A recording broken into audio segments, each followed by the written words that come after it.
नमस्कार दोस्तों, कैसे हैं आप सब। मैं सोनू शर्मा आपका बहुत बहुत स्वागत करता हूं। आज मैथमेटिक्स का एक ऐसा लेक्चर जिसमें जो जो सवाल बता दिया जाएगा उस तरीके का सवाल आपके दिमाग में बैठ जाएगा। कोई निकाल नहीं सकता अगर आपने थोड़ा सा ध्यान दे दिया, और फिर आप पे निर्भर करता है कि आपने कितनी प्रैक्टिस की। दोस्तों, हम आपके लिए रात दिन मेहनत करके वीडियो तैयार करते हैं। आप इनको समझें, सही से समझें। इनका न कोई आपसे पैसा पड़ता है, फ्री में मिलते हैं। तो चीज़ों को डेवलप करो, अपने अंदर एक इनोवेटिव पावर बनाओ ताकि आप भी नई नई चीज़ों को सीख सकें।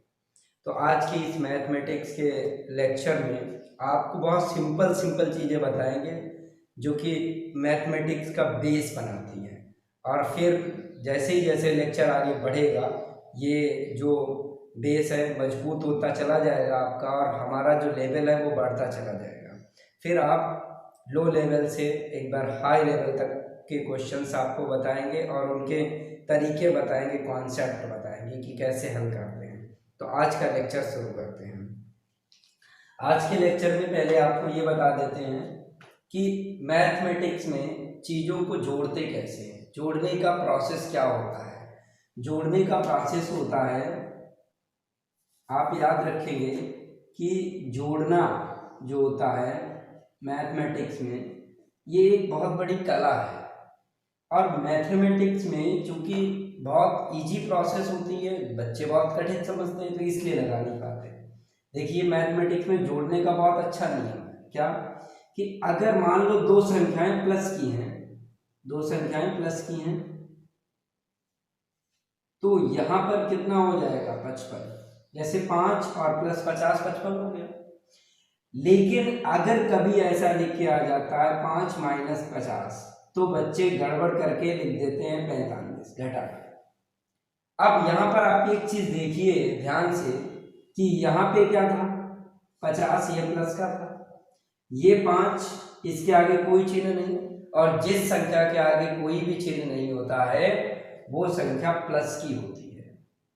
और प्लस एक ऐसा पैसा होता है जो आपका खुद का होता है, आप किसी पर उधार नहीं लेते हैं। आपको एक कहानी सुना देते हैं बहुत छोटी सी, कि पॉजिटिव वो चीज़ होती है जो आपके पास होती है, और निगेटिव वो चीज़ होती है जो आप किसी से उधार लेते हैं। तो जब आपके पास दोनों पॉजिटिव हैं तो आंसर आपका पॉजिटिव ही आएगा।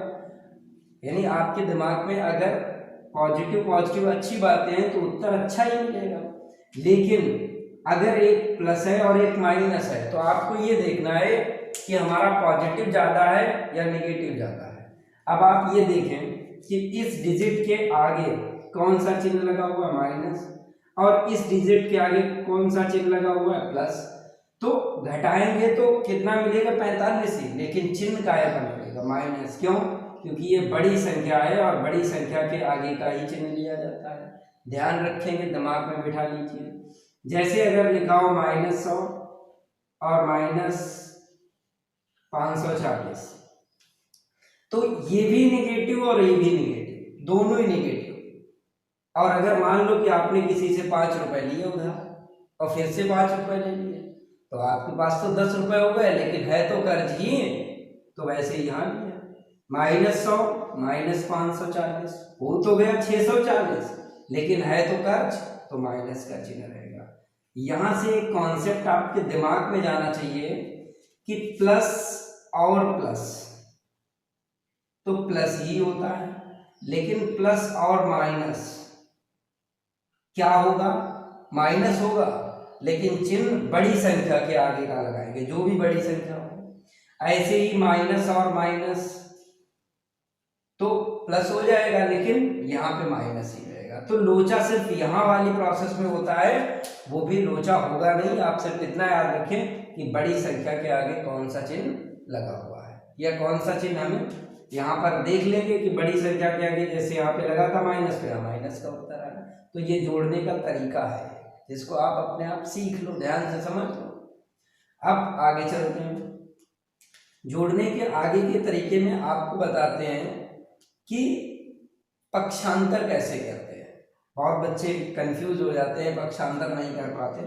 जैसे मान लीजिए कि एक लड़की है और वो यहाँ इस पक्ष में पुत्री थी, इस पक्ष में वो पुत्री थी और ये था ससुराल पक्ष, तो यहाँ भी गई, तो यहाँ यही पुत्री, यहाँ तो ये पुत्री थी लेकिन यहाँ पे ये बहू हो गई। तो लड़की तो वही थी, इसका सिर्फ क्या हुआ, पोजीशन बदली और उसका जो नाम था, जो पुकारने का नाम था, वो बदल गया। ऐसे ही क्या होता है कि जब साइड चेंज की प्रोसेस को समझते हैं, तो जैसे कभी लिखाओ x plus y equal to a plus d, या मान लो a माइनस बी, तो कैसे जरा साइड चेंज करते हैं। अगर मान लीजिए आपसे y की वैल्यू पूछते हैं, तो सबसे पहले आप ये देखेंगे कि y प्लस में है या माइनस में, तो y प्लस में है, तो आपको y को इसी साइड में रखना है, x को साइड चेंज करा देनी है, तो y इक्वल टू लिखोगे a, ऐसे ही लिखना है, माइनस b लिखना है, और इधर आप देखिए x के आगे कोई चिन्ह नहीं, तो इसका मतलब प्लस है। जब x इस साइड से इस साइड जाएगा तो इसका चिन्ह बदल जाएगा, यानी ये प्लस का है तो माइनस का हो जाएगा।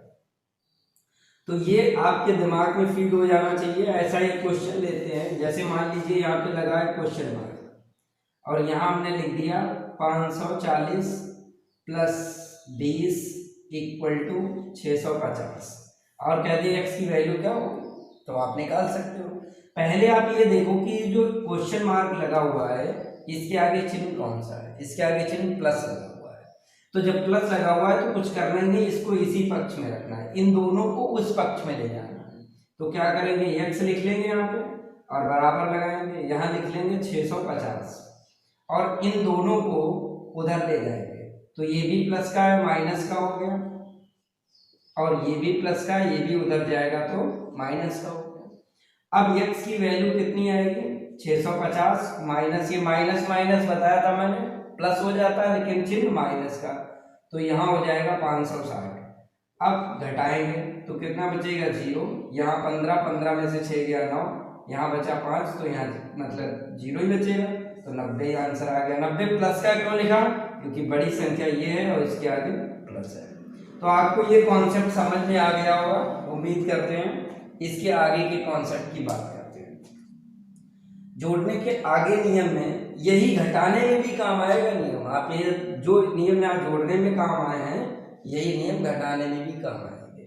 इनको आप समझ लें अगर ध्यान से, तो आप कहीं पर भी कोई कंफ्यूजन क्रिएट नहीं होगा, आपके दिमाग में चीज़ें आसानी से समझ में आ जाएंगी। जैसे कुछ सीरीज को जोड़ते हैं, सीरीज को कैसे जोड़ते हैं, जैसे मान लो कि लिख के आ जाए 4444 प्लस 444 प्लस 44 और प्लस 4 और आगे क्वेश्चन मार्क लगा, इसको जोड़ना है तो क्या करेंगे, तो हम क्या करेंगे, ऐसे जोड़ते हैं 4 4 8 4 12 और 4 16 के 6, फिर 4 4 8 4 12 और 1 13, फिर जोड़ते हैं 4 4 8 8 और 1 9 4 के 4 4, ऐसे जोड़ते हैं। तो ये भी एक तरीका सही है, लेकिन अगर बड़ा डिजिट लिखा हुआ तो दिक्कत जाएगी। तो आप क्या करेंगे, एक चीज चेक करेंगे कि 1 2 3 4 1 2 3 2 और फिर 1, तो आप क्या करेंगे, सबसे ज्यादा बार यहाँ 4 है, कितनी बार है, 4 बार, तो हम इसमें एक बार 4 से गुणा कराएंगे, 4 में एक बार 4 में 3 से,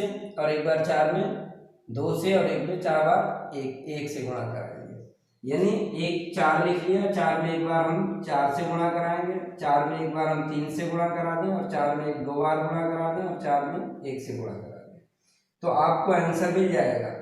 जैसे एक बार 4 चक्कू 16 के 6, 4 3 12 12 और 1 13 के 3, 4 दूनी 8 और 1 9 4 1 4। तो ये भी एक बहुत आसान तरीका होता है चीज़ों को लगाने का। ऐसे यहाँ पे कोई भी क्वेश्चन है आपको सेम करना है, सिमिलर प्रोसेस में करना है।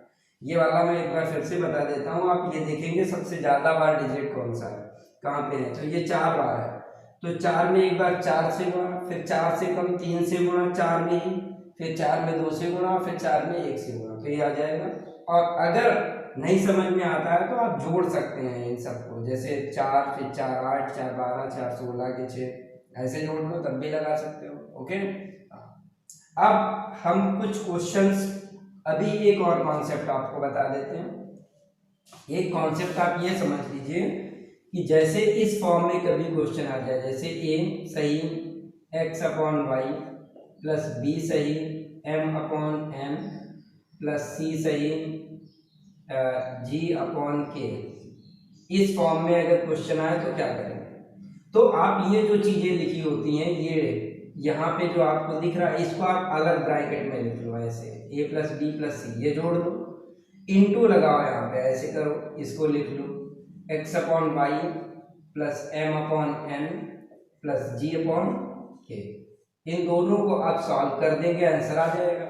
जैसे क्वेश्चन आपको बताते हैं, जैसे 2 सही 1/4 प्लस 6 सही 1/8 प्लस 9 सही 1/12 इक्वल टू क्वेश्चन मार्क। ये अगर सवाल आपके एग्जाम आपको मान लो दे दिया जाए तो आप कैसे करेंगे?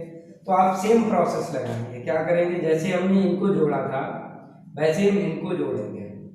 9 6 15 और 2 17, ऐसे लिख लिया, इनटू लगा लिया, इनको लिख लेंगे 1/4 प्लस 1/8 प्लस 1/12। अब क्या करेंगे? 17 ऐसे ही रहेगा, इसमें एलसीएम ले लेंगे। एलसीएम कैसे लिया जाता है?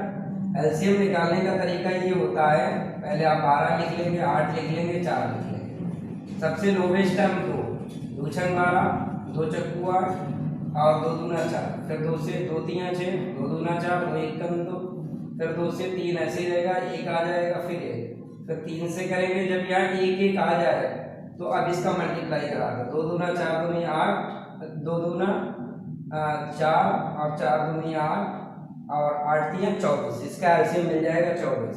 तो आपने लिख लिया 24, 4 का पारा 24 में पड़ेंगे, 4 6 24, 6 बार गया, 6 से 1 में गुणा कराएंगे, 6 1 6 आ जाएगा। 8 तियां 24 तो 3 बार गया, 3 से 1 में गुणा कराएंगे तो 3 आएगा। 12 दूनी 24, 2 बार गया तो 2 का 1 में गुणा कराएंगे तो 2 आएगा।